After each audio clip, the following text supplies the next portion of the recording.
Tu veux savoir pourquoi tu n'as pas atteint la liberté financière? Écoutons ensemble ce que dit Ricardo Kanyama dans son célèbre livre Dans les escaliers de la richesse. On se voit après le générique.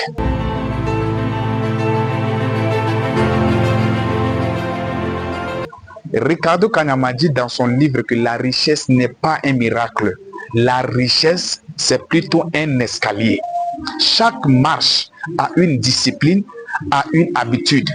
On ne devient pas riche, du coup, on devient riche étape par étape.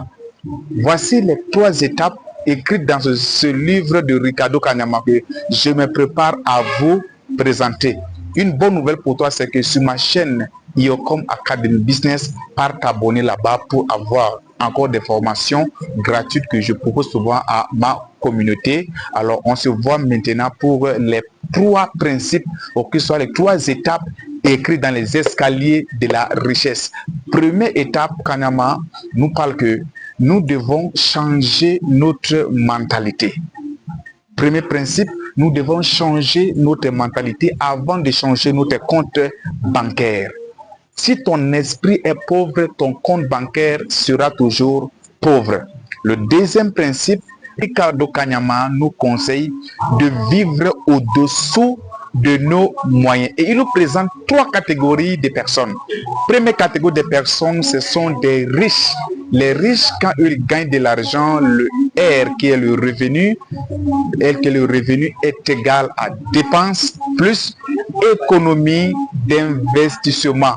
Deuxième catégorie des personnes, ce sont des pauvres moyennes.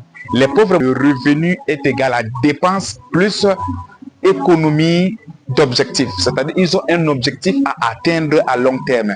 Troisième catégorie de personnes, ce sont des pauvres chroniques. Les pauvres chroniques, c'est-à-dire le revenu est inférieur à leurs dépenses.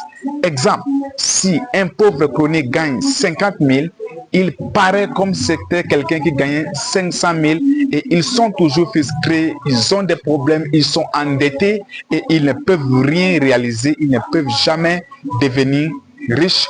Troisième principe maintenant, soit 3e partie, Ricardo Kanyama nous conseille de beaucoup investir dans la connaissance. Il nous conseille beaucoup d'investir dans la connaissance. Ce que tu connais t'élèvera, ce que tu ne connais pas va t'écouter cher. Alors, si tu veux maintenant prendre contrôle de ta vie financière, je t'invite à lire ce magnifique livre de Ricardo Kanyama. Si cette vidéo t'a plu, abonne-toi sur ma page, va dans ma chaîne YouTube, clique Iocom Business Academy pour ne manquer aucune de nos vidéos. On se dit ciao.